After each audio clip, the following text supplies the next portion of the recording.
नमस्कार विद्यार्थियों, योग प्रश्नोत्तरी भाग 5 घेरंड संहिता मोस्ट इम्पोर्टेंट एमसीक्यू जो हम पढ़ने वाले हैं। सबसे पहला प्रश्न आज का है, वह है घेरंड संहिता के लेखक कौन है। गोरक्षनाथ हैं, घेरंड मुनि है, महर्षि पतंजलि मुनि है, योगी स्वात्माराम है। सही उत्तर क्या है? घेरंड मुनि। घेरंड मुनि जो हैं इनके लेखक हैं, यानी हठयोग टेक्स्ट बुक हैं, उनमें एक पुस्तक का नाम है घेरंड संहिता, और इसके नाम से ही आप ध्यान दीजिए, घेरंड मुनि ही इनके सही लेखक हैं। अगला प्रश्न आपके सामने है, वह घेरंड संहिता ग्रंथ किस शैली में लिखा गया है, यानी जो भाषा जिसमें प्रयोग किया गया है वो किस प्रकार का रहा है। इसमें संवाद शैली का प्रयोग किया गया है, व्याख्यान शैली का प्रयोग किया है, या सूत्र शैली या टीका में। जैसे सूत्र शैली आप देखते हैं महर्षि पतंजलि का सूत्र, इस तरह से इनका प्रयोग किस में किया गया है। तो ध्यान देना है, संवाद शैली। संवाद शैली है डिस्कशन के साथ बातचीत, जैसे हम घर में दादी माँ अपने बच्चों को कहानी सुनाती है, प्रश्नोत्तरी होती है, ऐसे संवाद एक दूसरे के साथ होता है। इसी तरह इसमें एक संवाद है। अगला प्रश्न है आपके सामने, वह है घेरंड संहिता में कुल कितने उपदेश हैं। उपदेशों की बात होती है। उपदेश जैसे हमने पहले ही लास्ट वीडियो में पढ़ा था हठयोग प्रदीपिका काल में, उसमें भी उपदेश थे 4। इसी तरह से इसमें भी कुछ उपदेश हैं, यानी अध्याय हैं। वह कितने हैं? 6 हैं, 7 हैं, 8 हैं या 5 हैं। टोटल हमें अध्यायों की संख्या बतानी है कितने हैं। सही उत्तर इसका है 7 अध्याय हैं, यानी 7 उपदेश हैं। अब उनके नाम आपको ध्यान से याद रखने हैं। उपदेश संख्या टोटल पूछे कोहेरेंट संहिता में कितनी है, तो उत्तर रहेगा 7। अब क्रम भी इनका पूछा जाता है, डायरेक्टली प्रश्न भी आता है कि चतुर्थ जो उपदेश का नाम क्या है, तीसरा क्या नाम क्या है, इस तरह से भी पूछ सकते हैं। पहला उपदेश है षटकर्म। षटकर्म के बाद आसन है, तीसरा मुद्रा है। अब ध्यान देना है, आसन के बाद प्राणायाम नहीं है। अक्सर हम क्या समझते हैं, प्राणायाम। प्राणायाम का 5वां नंबर है, और प्रत्याहार 4 नंबर पर है जो प्राणायाम के बाद में आता है। तो यहाँ थोड़ा कन्फ्यूजन जो रहता है विद्यार्थियों को, इसको ध्यान से क्लियर कर लेना है। षटकर्म, आसन, तीसरा मुद्रा, चतुर्थ है प्राणायाम, प्रत्याहार 4, 5वां प्राणायाम, फिर ध्यान और समाधि। इस तरह से आप इनको याद रखना है। घेरंड संहिता जो घेरंड ऋषि है ने राजा चंडकपाली को किस योग का उपदेश दिया। ध्यान दीजिए, घेरंड ऋषि के पास जो पिक्चर आप पहले देख रहे थे, उसमें जो उनके पास आए, जिनके साथ संवाद हो रहा था, वो राजा चंडकपाली हैं। राजा चंडकपाली हैं जो उनके पास आते हैं और उनसे प्रार्थना करते हैं कि मुझे घटस्थ योग का उपदेश दीजिए। तो किस प्रकार का उनको उपदेश दिया गया घेरंड ऋषि के द्वारा, वह है कौन सा? घटस्थ योग। घटस्थ योग का उपदेश केवल और घेरंड संहिता में बताया गया है। तो घट रूपीय शरीर है, इसको कैसे साधना है और इसको एक नौका की भांति नाव को पूरा मजबूत बना करके अपनी मंजिल को कैसे प्राप्त करना है, यानी समाधि को प्राप्त कैसे करना है, ये घेरंड मुनि राजा चंडकपाली को समझाते हैं, बताते हैं। तो अगला प्रश्न आपके सामने है, वह है शरीर में से कर्म और कर्म से देश की उत्पत्ति होती है। किसकी उत्पत्ति होती है? शरीर की, ज्ञान की, बुद्धि की, या फिर अहंकार की। यानी शरीर से तो कर्म है, और कर्म से किसकी उत्पत्ति होती है? वह कर्म से फिर दोबारा से शरीर की उत्पत्ति होती है। ये एक साइकिल चलती रहती है। इस तरह से आप कर्म बंधन में हम एक वापिस से शरीर, फिर कर्म, फिर शरीर, इस तरह से हम अपने कर्मों अनुसार हमारा शरीर धारण करता है। अगला प्रश्न आपके सामने है, वह लाघव के लिए कौन सा साधन है। लाघव मतलब हल्कापन। लाघव एक जो हमने अभी षडांग इसमें आपने देखा, सप्तांग योग के अंदर एक शब्द है लाघव। लाघव किसके थ्रू होता है, यानी प्राणायाम, आसन, षटकर्म या फिर ध्यान, किसके माध्यम से होता है? उसका सही उत्तर है प्राणायाम से। प्राणायाम में एक लाघव है। लाघव यानी हल्कापन। प्राणायाम के माध्यम से हमारा शरीर में एक हल्कापन आता है। प्रश्न है 367, यानी हम इससे पहले जो प्रश्न है इतने कर चुके हैं। घेरंड संहिता में वर्णित षटकर्मों का उचित क्रम क्या है? अब यहाँ ध्यान दीजिए, जो षटकर्म है उनका क्रम जो हमने हठयोग प्रदीपिका में थोड़ा सा अंतर और इसमें थोड़ा सा अंतर है, ध्यान देना है वह अंतर क्या है। ये क्रम हमारे 4 प्रकार के दिए हैं यहाँ पर। अब इसमें उत्तर इसमें थोड़ा स्पेस कम की वजह से नहीं आ पाया, पर ध्यान देना है जो पहला पॉइंट है धोती, बस्ती, नेति, लोलकी, त्राटक और कपाती, ये इसका सही उत्तर है। धोतिर बस्तिस तथा नेतिर लोलकी त्राटकम तथा कपाल भातिश्चैतानि षटकर्माणि प्रचक्षते।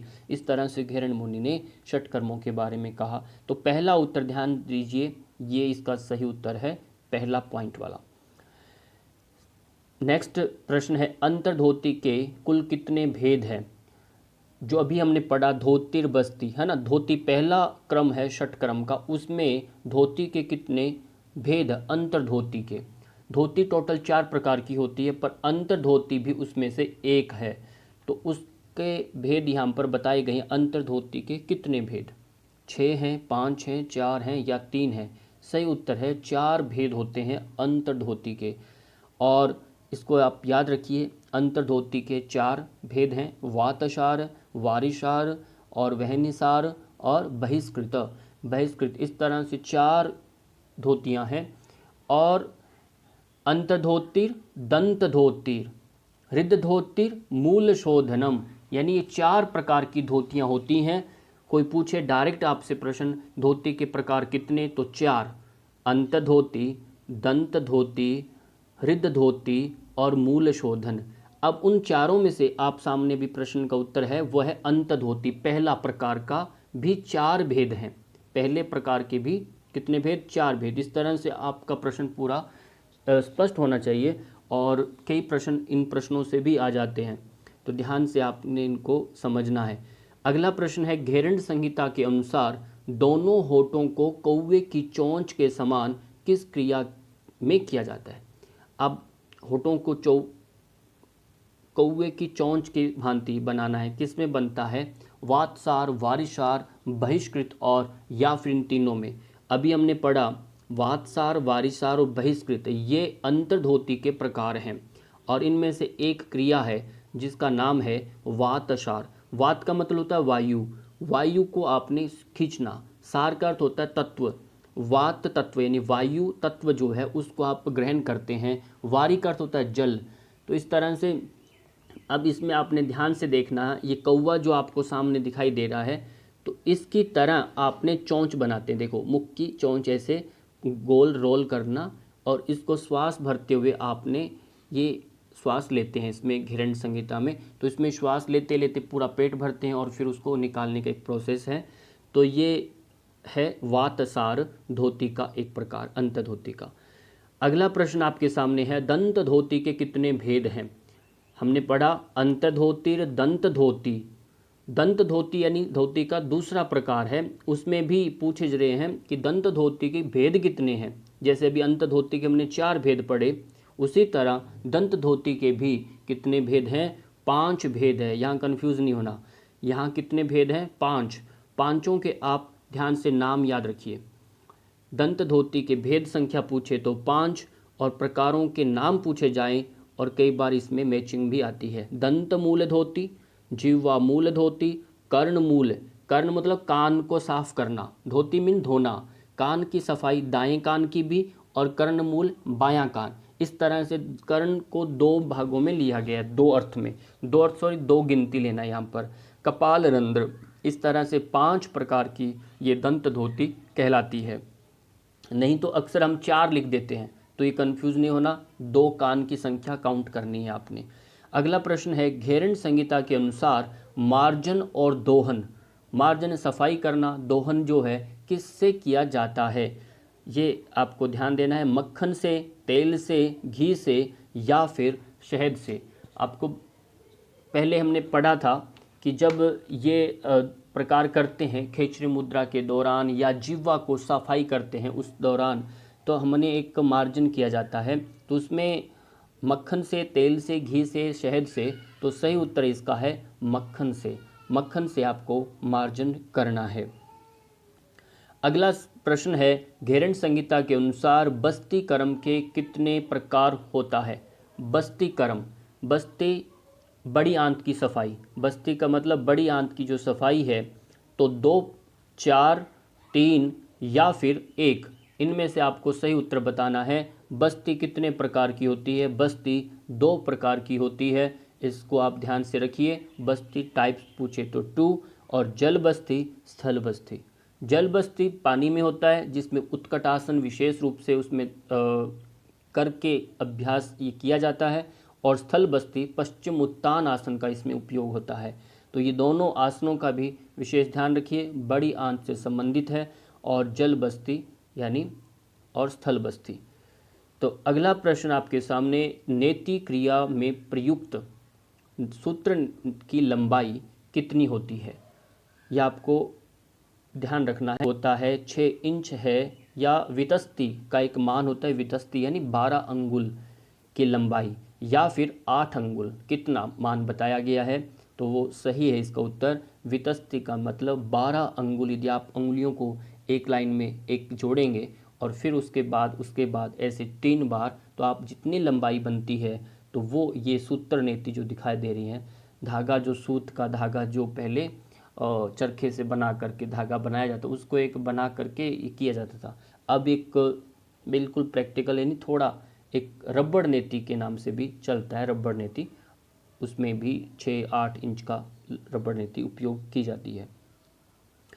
अगला प्रश्न है, त्राटक के क्या क्या लाभ होते हैं? त्राटक जो हम करते हैं उसमें ये षटकर्म का एक प्रकार है। त्राटक क्या है? दिव्य दृष्टि देता है, शांभवी मुद्रा उसका लाभ होता है, नेत्र दोषों को निवारण करता है, या उपयुक्त सभी? इन सब का सही उत्तर है उपयुक्त सभी। इन सब को लाभ मिलता है जब हम त्राटक का अभ्यास करते हैं। त्राटक एक नियमित एक आप इसको कर सकते हैं। त्राटक अभ्यास बहुत लाभकारी है विद्यार्थियों के लिए। त्राटक धारणा को परिपक्व करने का अभ्यास एक है।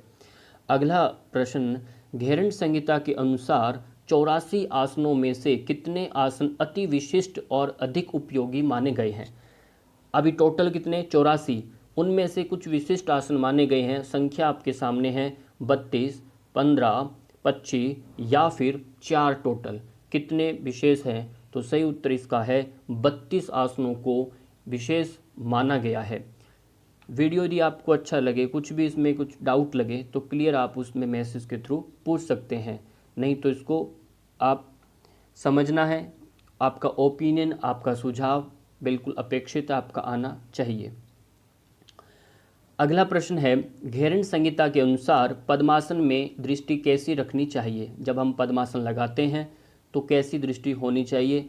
देखिए, नासाग्र भाग पर, भ्रू मध्य पर, या पूर्ण बंद कर लेना है, या अधोदृष्टि रखनी है।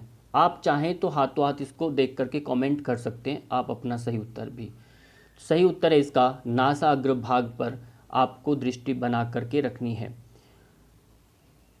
प्रश्न देखिए, निम्नलिखित में से किस आसन को सर्व व्याधियों का विनाश करने वाला माना गया है? सभी व्याधियों को विनाश करने वाला। तो कौन सा आसन है? पद्मासन, स्वस्तिकासन, वज्रासन या फिर भद्रासन? इनमें से एक आसन है जो सबसे इम्पोर्टेंट बताया गया है, वो कौन सा है? वह है भद्रासन। भद्रासन को सभी व्याधियों को विनाश करने वाला माना गया है घेरन संहिता के अनुसार। ये जो देख रहे हैं घेरन संहिता से संबंधित प्रश्नोत्तरी है। घेरन संहिता ग्रंथ में वर्णित आसनों का सही क्रम आपको बताना है। अब जो आसन आपको बताया जा रहा है, यानी 4 जो आसन है विशेष रूप से इसमें, उनको सही क्रम में आपको बताना है। 4 नहीं है, इनका सही क्रम आपको बनाना है। क्यों? आसन कितने थे? 32 के आसनों का भी क्रम आपको याद रखना है। और उनमें से कई बार प्रश्न पूछा जाता है कि आसनों का सही क्रम में इनको व्यवस्थित कीजिए। सिंहासन, गोमुखासन, मत्स्यासन, धनुरासन, यहाँ इनका सही उत्तर आप देखोगे सिंहासन, गोमुखासन, वीरासन, धनुरासन। इसका मतलब क्या हुआ कि आपको 32 के 32 आसनों को क्रमशः याद करना है ना। उनको याद करेंगे तो इस तरह से प्रश्न आएंगे तो हम इसको अच्छे से कर सकते हैं, नहीं तो ये प्रश्न आप नहीं कर पाएंगे।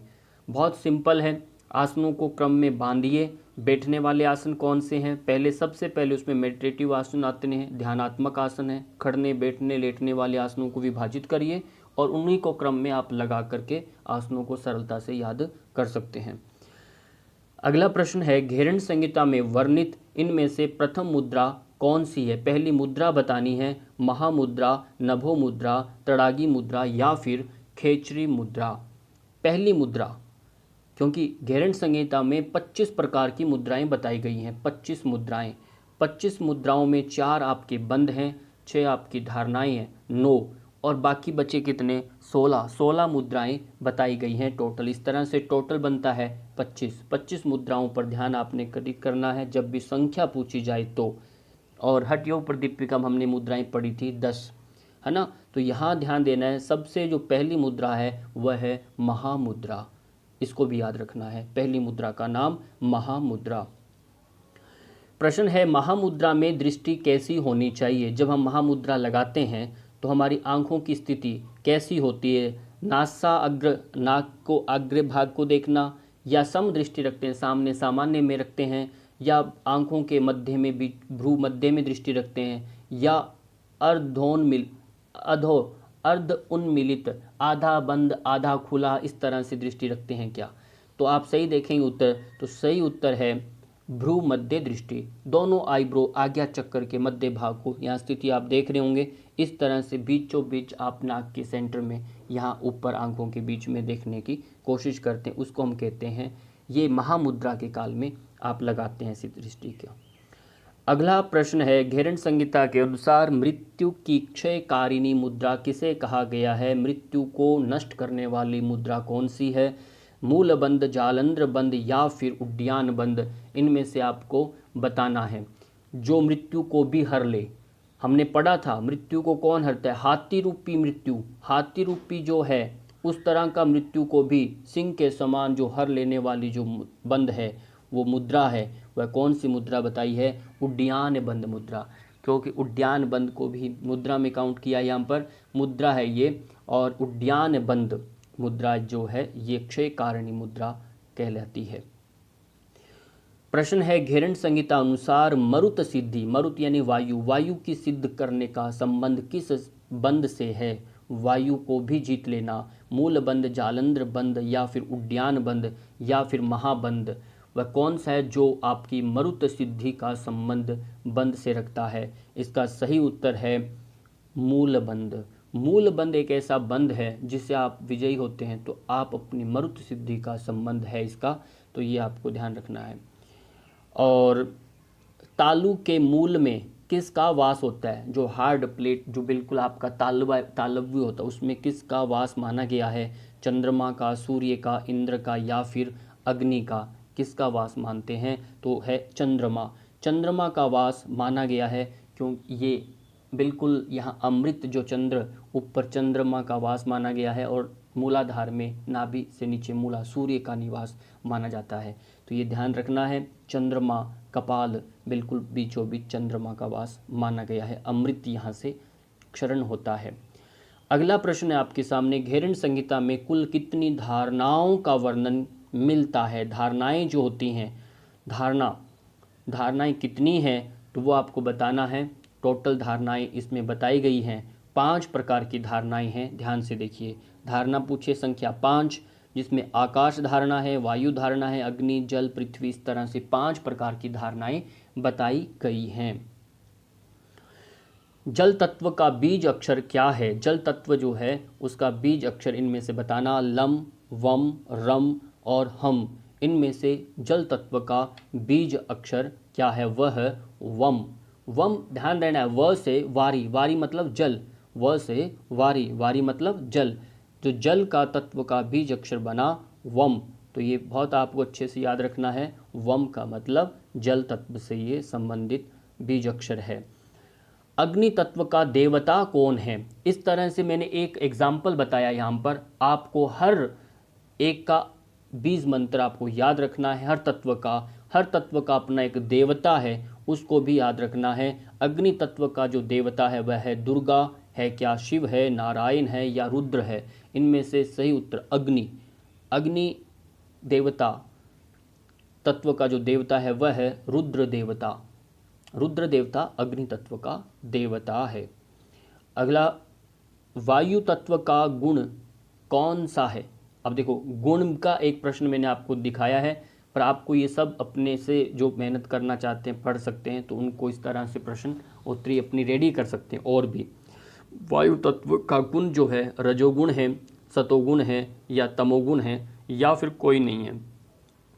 क्यों, एक ध्यान ये भी रखना है, इसमें सही उत्तर आता है वायु का, वह सतोगुण। सतोगुण जो है वो वायु तत्व से संबंधित है। वायु का संबंध किससे है? सतोगुण से है। तो सत्व, रज और तम, ये 3 प्रकार के गुण होते हैं। इन तीनों का संबंध किसी न किसी तत्व से है। तो यहाँ वायु तत्व पूछा है, तो वायु तत्व का संबंध है सतोगुण से। अगला प्रश्न आपके सामने है, वह घेरन संहिता के किस उपदेश में प्रत्याहार का वर्णन किया गया है? प्रत्याहार का वर्णन किस में, यानी खाली अध्याय पूछा गया है, अध्याय किस अध्याय में किया गया है? तो आपको इनमें से अध्याय संख्या आपको बतानी है। सही उत्तर है चतुर्थ अध्याय में। कौन से में? चतुर्थ अध्याय में वर्णन किया गया है। और इनके नाम आपको याद रखने हैं। प्रत्याहार यानी कहाँ करना, अपनी जो ज्ञान इंद्रियों के जो विषय होते हैं, ज्ञान इंद्रिय, उन इंद्रियों को अंतर्मुखी करने का प्रत्याहार किया जाता है। यहाँ चक्षुर इंद्रिय यानी आंखों का जो देखना है वो अपना अंतर्मुखी करना, श्रवण यानी सुनना कानों से शब्द का वो अंतर्मुखी, स्पर्श का अनुभव अंदर, घ्राण सूंघने का, रसना चखने का, तो ये सबका ये 5 प्रकार के प्रत्याहार होते हैं। ये भी ध्यान आपको रखना है। और अध्याय का नाम भी याद रखा है, जहाँ जहाँ चंचल मन विचरण करे उसे वहीं वहीं से लौटाने का प्रयत्न आत्मा को वश में करें। इस घेरन संहिता में क्या कहा है? यदि ऐसा किया जाता है तो वो क्या कहलाता है, वो आपको बताना है। ऐसे को ही क्या कहते हैं? प्रत्याहार कहते हैं। मन तो चंचल है, कभी कहीं कभी कहीं, यदि हम उसको जान करके उसको वापस अपने अंदर प्रवेश कराते हैं, अंदर अपने आत्मा में वश में करते हैं, कंट्रोल करते हैं, लौटाते हैं अपने स्थान पर, तो वो क्या कहलाता है? प्रत्याहार कहलाता है। तो यही अपने अभी पढ़ा पंच जो उनके प्रकार प्रत्याहार के। घेरन संहिता के किस उपदेश में प्राणायाम का वर्णन किया गया है? प्राणायाम का वर्णन किया गया है, सिर्फ अध्याय बताना है। छठा अध्याय, 5वां, 4 या 3, यानी उपदेश जो बोला जाता है इसको अध्याय को, तो वो आपको बताना है। सही उत्तर है 5वें उपदेश में। 5वें उपदेश के अंदर बताया गया है। पर एक बात ये भी ध्यान रखिए, प्राणायाम के भेद कितने हैं? 8 होते हैं। 8 भेद हैं। पहला ध्यान से देखिए, पहला है सहित। कई बार पूछा जाता है सहित, सहित के भी 2 प्रकार के भेद होते हैं, सगर्भ और निगर्भ। सगर्भ भी एक प्राणायाम है, निगर्भ भी प्राणायाम है। सगर्भ में बीज मंत्र रहता है, निगर्भ में बीज रहित ये प्राणायाम है। तो सहित के नाम से ये सहित। दूसरा सूर्य भेद, उज्जाई और शीतली, भस्त्रिका, भ्रामरी, मूर्छा, केवली। यहाँ ध्यान देना है, हठ योग प्रदीपिका में कुछ थोड़ा अलग है, उसमें सहित प्राणायाम नहीं है, है ना। तो वो आपने और भी एक प्राणायाम है, उसको आपने देखना है, और इनमें से 2 प्राणायाम अतिरिक्त में आते हैं। सही अगला प्रश्न है, किस का साधन मात्र करने से मनुष्य देवता के समान हो जाता है? एक का ध्यान या साधन यानी उसको अपना करके व्यक्ति नियमित अभ्यास करे तो वह व्यक्ति देवता के समान हो जाता है। वह कौन सा है? वह है प्राणायाम। प्राणायाम के अभ्यास से साधक देवता के समान हो जाता है, क्योंकि प्राणायाम पूरा शोधन क्रिया कर देता है, दोषों को नष्ट कर देता है, शरीर के अंदर चमक भांति ला देता है। तो ये आपको ध्यान रखना है। अगला प्रश्न है, घेरन संहिता के अनुसार किस ऋतु में योगाभ्यास का प्रारंभ करना चाहिए? क्योंकि 6 ऋतुएं हैं, 6 ऋतुओं में 2 ऋतुएं ऐसी हैं जिसमें योग का प्रारंभ किया जाता है, वो आपको बताना है। बसंत और शरद ऋतु है, हेमंत और शिशिर ऋतु है, ग्रीष्म और वर्षा ऋतु, या फिर ये सभी। अब देखिए सभी प्रकार की ऋतुएं इसमें आ चुकी हैं। इनमें से कौन सी 2 ऋतुएं हैं जो बिल्कुल सही हैं? सही उत्तर है बसंत ऋतु और शरद ऋतु। इनके अंदर यदि योग का प्रारंभ करें तो योगाभ्यासी जो नूतन अभ्यासी हैं उसको लाभ मिलता है, और जो भी बीमारियों से ग्रस्त व्यक्ति होते हैं इनमें उनको ज़्यादा लाभ मिलता है, रिकवरी यानी ज़्यादा होती है। तो ये बहुत अच्छा समय होता है। गहरन संहिता के अनुसार पेट के आधे भाग को अन्न से और तीसरे भाग को जल से और चौथे भाग को वायु के लिए खाली रखना चाहिए। इसे विद्वानों ने क्या कहा है? ये क्या कहलाता है? मिताहार कहलाता है, अल्पाहार है, पोषकाहार है या फिर अत्याहार है? क्या कहते हैं? इसको नाम दिया गया है वह मिताहार। इसको मिताहार के नाम से जाना गया है। प्रश्न संख्या 394। घेरन संहिता के अनुसार प्राणायाम का अभ्यास करने से पहले साधक को किसका अभ्यास करना चाहिए? किसका अभ्यास करना चाहिए? तो वो देखिए, यदि आप प्राणायाम करते हैं तो उससे पहले नाड़ी शोधन, षटकर्म, आसन या फिर मुद्रा का अभ्यास, किसका अभ्यास करें? तो ऐसे प्रश्न थोड़े थोड़े आपको एक सोचने पर मजबूर करेंगे और बहुत कठिन भी नहीं है। आप 2 बार 3 बार इस वीडियो को सुनेंगे तो प्रश्न दिमाग में आएंगे, मन करेगा घेरन संहिता पुस्तक को खोल के भी हम देखें, एक क्रॉस चेक भी करने को मन करे तो करना है, और यही हमारा उद्देश्य है इसको बनाने का। सही उत्तर इसका आता है नाड़ी शोधन। नाड़ी शोधन जब हो जाता है तभी हम प्राणायाम का अभ्यास प्रारंभ करते हैं। प्रश्न संख्या ध्यान दीजिए 395। समनु और निर्मनु ये दोनों किसके प्रकार हैं? समनु और निर्मनु ये किसके प्रकार हैं? नाड़ी शुद्धि के, मंत्र के, ध्यान के या फिर आसन के? सही उत्तर आता है नाड़ी शुद्धि के। समनु जिसके अंदर हम एक बीज मंत्र होता है, बीज मंत्र या गायत्री मंत्र, कोई भी एक अक्षर को लेकर के हम श्वास लेना छोड़ना हम करते हैं, वो नाड़ी शुद्धि समनु कहलाता है। निर्मनु में षटकर्म के माध्यम से हम अपने नाड़ियों का शोधन करते हैं, वह क्या कहलाता है? निर्मनु। तो दोनों बातें ध्यान रखनी है। समनु में हम मंत्र यानी बीज मंत्र के साथ श्वास प्रश्वास यानी अनुलोम विलोम की तरह एक टेक्निक है, वो नाड़ी शुद्धि करते हैं। निर्मनु में षटकर्म के माध्यम से हम नाड़ियों का शोधन करते हैं। तो निम्न में से किस कुंभक का वर्णन घेरन संहिता में नहीं किया गया? देखिए, सहित का, भ्रामरी का, भस्त्रिका का या फिर चंद्रभेदी। ध्यान देना है, सूर्य भेद हमने पढ़ा पर चंद्रभेदी को नहीं पढ़ा, तो इसका मतलब अष्ट कुंभक जो 8 प्रकार के कुंभक ये भी हमने लिस्ट पढ़ी थी उसमें चंद्रभेदी नहीं था। तो उनको याद करना है, इस तरह से भी प्रश्न आते हैं परीक्षाओं में। घेरन संहिता के अनुसार अधम प्राणायाम की कितनी मात्राएं होती हैं? ध्यान दीजिए, ये प्रश्न बहुत इंपॉर्टेंट है। क्या 16 मात्राएं होती हैं, 12 होती हैं या फिर 20 या फिर 32? सही उत्तर इसका होता है 12। अब 12 का मतलब क्या? अब ध्यान देना है कि 12 का मतलब क्या, इस चार्ट को आपने याद रखना है।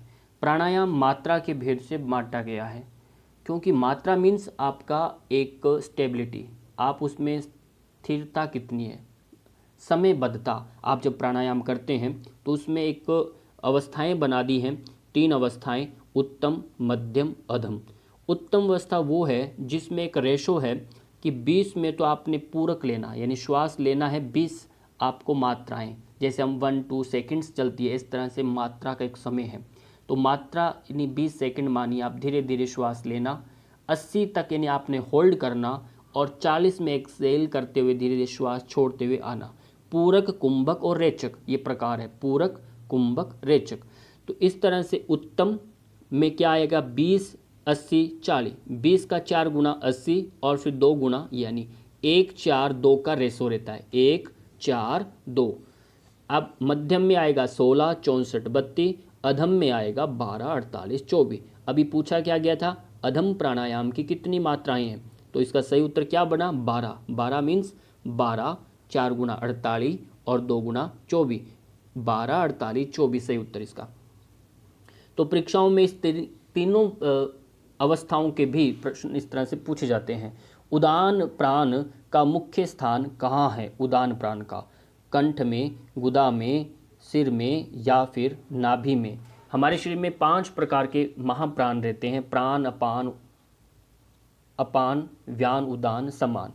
तो इनमें से उदान एक प्राण है जो कंठ में ऊपर, कंठ से ऊपर कहाँ? सिर तक यानी रहता है ये, और ये अपने पूरे धड़ को बैलेंस देने का कार्य करता है, चेहरे पर चमक लाने का कार्य करता है, अग्नि का वाहक माना गया है उदान प्राण। और अगला प्राण है, घेरंड संहिता के अनुसार भ्रामरी प्राणायाम का अभ्यास कब करना उचित है? कब करना चाहिए भ्रामरी प्राणायाम का अभ्यास? प्रातःकाल, सायंकाल, अर्धरात्रि में या फिर मध्याह्न दोपहर में?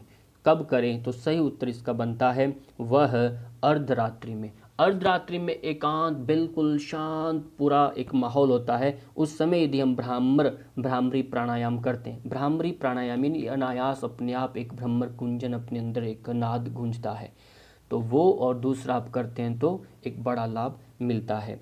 तो ये इसको कहा गया। श्वास के बाहर निकलने पर किस प्रकार की ध्वनि सुनाई पड़ती? जब श्वास बाहर निकलता है, श्वास जब अंदर लेते हैं उसका भी एक ध्वनि है, बाहर निकलता है उसका भी एक ध्वनि है। तो ध्यान देना है, हुम, हाँ, शम या फिर कोई नहीं, इनमें से आपको बताना है। जब श्वास हम बाहर छोड़ते हैं, ध्वनि जब बाहर श्वास निकलता है तो उसमें एक ध्वनि आती है हुम, हम की आती है हम, और जब हम श्वास लेते हैं तो सो हम, इस तरह से श्वास नित्य नियमित चलता रहता है। तो ये अक्षर भी याद रखना है। घेरन संहिता के अनुसार जिसमें मूर्तिमय इष्ट देव का ध्यान हो वह कौन सा ध्यान कहलाता है? मूर्ति का, जिसमें चित्र बना हो, ज्योतिर्मय ध्यान, स्थूल ध्यान या फिर सूक्ष्म ध्यान या फिर आकाश का ध्यान। अब यहाँ एक प्रश्न आता है कि टोटल ध्यान कितने होते हैं? घेरन संहिता में ध्यान की बात हो रही है, ध्यान की बात 3 कही गई है। जो पहले ध्यान बताए गए ना, ज्योतिर्ध्यान, स्थूल ध्यान, सूक्ष्म ध्यान, इसमें सबसे पहला होता है स्थूल ध्यान, फिर ज्योतिर्ध्यान, अंतिम में आता है सूक्ष्म ध्यान। यहाँ पूछा क्या जा रहा है? मूर्तिमय इष्ट देव का ध्यान, जो आकृति में, वो क्या कहलाएगा? वो कहलाएगा आपका स्थूल ध्यान, जो आंखों से दिखाई दे रहा है ना, तो वो स्थूल ध्यान कहलाएगा। जो बाह्य रूप में आप देख रहे हैं वो ध्यान स्थूल ध्यान कहलाता है। अब प्रश्न आता है एक इस तरह से, ज्योतिर्ध्यान से सूक्ष्म ध्यान कितना गुना श्रेष्ठ माना गया है? यानी उसकी श्रेष्ठता की दृष्टि से, तो वो आपको बताना है। क्योंकि अभी हमने देखा सबसे पहला ध्यान जो होता है वह है स्थूल ध्यान, फिर आपका ज्योतिर्ध्यान, फिर है सूक्ष्म ध्यान। स्थूल ध्यान से कहते हैं, स्थूल ध्यान से 100 गुना, कितना? स्थूल ध्यान से 100 गुना श्रेष्ठ होता है कौन सा? ज्योतिर्ध्यान। ज्योतिर्ध्यान जो है वो आपका स्थूल ध्यान से कितना श्रेष्ठ होता है? वो आपका 1000 गुना। और यहाँ जब पूछा जाए ज्योतिर्ध्यान से भी सूक्ष्म ध्यान जो होता है वह कितना श्रेष्ठ है, वह उत्तर आता है करोड़ गुना है क्या? वह नहीं, वह है लाख गुना श्रेष्ठ माना गया है। यानी अभी 2 इसमें प्रश्न बनते हैं। स्थूल ध्यान तो एक बिल्कुल नॉर्मल हुआ, ज्योतिर्ध्यान जो है वो स्थूल ध्यान की अपेक्षा 1000 गुना श्रेष्ठ माना गया। और जब बात आती है सूक्ष्म ध्यान से ज्योतिर्ध्यान से सूक्ष्म ध्यान कितना गुना श्रेष्ठ है, तो उसका सही उत्तर आता है लाख गुना श्रेष्ठ है। तो यानी सूक्ष्म ध्यान सर्वश्रेष्ठ ध्यान कहलाया। और टोटल ध्यान कितने बताए? 3 प्रकार के ध्यान बताए। घेरन संहिता के अनुसार शरीर में राजमार्ग किसे समझना चाहिए? राज का मार्ग किसे समझना चाहिए? मूलाधार से नाभि चक्र को, या फिर नाभि से हृदय चक्र को, या हृदय से कंठ चक्र को, या जिह्वा से ब्रह्मरंध्र चक्र को? किसको राजमार्ग का मार्ग समझना चाहिए? अब देखिए, ध्यान दीजिए, अंतिम जो पड़ाव आता है राजमार्ग के लिए वह वही है जिह्वा से ब्रह्मरंध्र पर्यंत को। क्योंकि ब्रह्मरंध्र एक अंतिम समुद्र है, उसमें इस छोर से आप जब जाते हैं तो एक अपने आप में राजमार्ग प्रशस्त होता है, पूर्णता एक खुलता है द्वार। तो ये ध्यान रखना है, कंफ्यूज नहीं होना इसमें। और कुछ एक प्रश्न और हैं, प्रश्नों में आपको बोरियत लगे तो बात अलग है, बाकी प्रश्न कोशिश किए हैं बहुत इंपॉर्टेंट अच्छे सेलेक्ट करके बनाने का। घेरन संहिता के अनुसार ध्यान योगी की अंतिम अवस्था कौन सी होती है? अब यहाँ ध्यान देखो, ध्यान योगी की अंतिम अवस्था कौन सी होती है? ज्योतिर्मय ध्यान, स्थूल ध्यान, सूक्ष्म ध्यान या फिर आकाश ध्यान? कौन सा ध्यान अभी हमने पढ़ा था? सबसे श्रेष्ठ ध्यान तीनों में से था वह है सूक्ष्म ध्यान। वही अंतिम अवस्था होती है योगी की, सूक्ष्म ध्यान, जो ज्योतिर्ध्यान से लाख गुना श्रेष्ठ माना गया। प्रश्न संख्या 405, घेरन संहिता के अनुसार समाधि योग के कितने भेद हैं? समाधि योग के भेद पूछे गए हैं। समाधि योग, पहले हमने समाधि के प्रकार पूछे थे, समाधि नहीं, हमने ध्यान के प्रकार पढ़े थे, 3 थे। समाधि योग के प्रकार पूछे जा रहे हैं अभी 6, 5, 4 या 3। सही बता रहे हैं उत्तर इसका, वह है सही 6 भेद माने गए हैं। यहाँ ध्यान से इनको याद रखना आपने। समाधि योग के भेद 6 हैं। पहला ध्यान योग, नाद योग, रसानंद योग, लय सिद्धि योग, भक्ति योग, राजयोग। इस तरह से इनका क्रम भी याद रखिए और इनको याद रखना है। और इनके साथ मुद्राएं हैं, वो अलग प्रश्न बनते हैं बहुत सारे, किन किन मुद्राओं के सहयोग से ये सब ध्यान योग की जितनी अवस्थाएं सिद्ध होती हैं, वो भी प्रश्न आप याद रख सकते हैं। तो प्रकार और इनके नाम जरूर याद रखिए। समाधि सप्तम यानी 7वां उपदेश में इसका वर्णन मिलता है।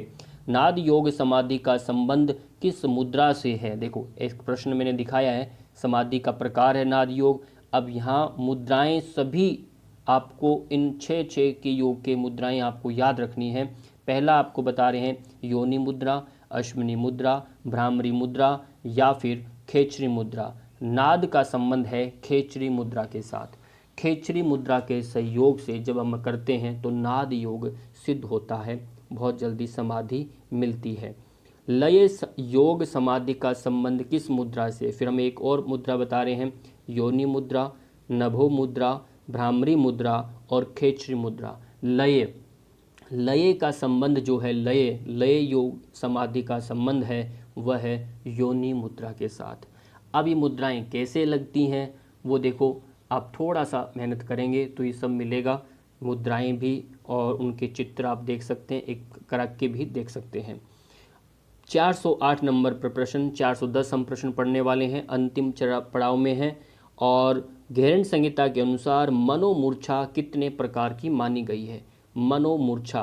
मनोमूर्छा एक प्रकार पूछा जा रहा है मनोमूर्छा, और इसमें 6, 5, 4 या फिर 3 कितने प्रकार की ये बताई गई है? तो सही उत्तर है 6 प्रकार का मनोमूर्छा का वर्णन मिलता है। प्रश्न है आपके सामने सेकंड लास्ट का, सब संकल्पों का त्याग कर देने पर किस पद की प्राप्ति होती है? सभी संकल्प त्याग कर दो, कोई मन में संकल्प, कोई विकल्प नहीं है, सब त्याग करके जब हम करते हैं सुख की प्राप्ति होती है, ध्यान की, स्थितियों की या फिर समाधि की। किसकी प्राप्ति? जो संकल्प ही नहीं रहता तो समाधि की प्राप्ति होती है, पूर्णता मुक्ति की अवस्था, हम उस अवस्था में पहुंचते हैं। अंतिम प्रश्न आपके सामने है, वह है मुद्राओं की शिक्षा किस हेतु प्रदान की जाती है? जो मुद्राएं लगाई जाती हैं वो क्यों लगाते हैं? मानसिक स्थिरता के लिए, शारीरिक स्थिरता के लिए, आध्यात्मिक स्थिरता के लिए या फिर सामाजिक स्थिरता के लिए? किसके लिए लगाते हैं मुद्राएं? मुद्राओं का क्या प्रयोजन है? इस तरह से प्रश्न भी कई बार एग्जामिनर पूछ लेता है। तो सही उत्तर है मानसिक स्थिरता के लिए हम मुद्राओं का प्रयोग करते हैं। हम कहते हैं बच्चे सीधे बैठो, हाथों को सीधा करके ज्ञान मुद्रा लगाओ, तो मुद्रा में बैठने से व्यक्ति बंध जाता है। मुद्रायाम स्थैर्यम, स्थिरता लाने की दृष्टि से, मानसिक स्थिरता की दृष्टि से हम ये मुद्राओं का अभ्यास करते हैं। वीडियो आपको कैसा लगा कमेंट करके सुझाव और जो भी आपका है बताइएगा। इसी के साथ हम फिर मिलते हैं। धन्यवाद।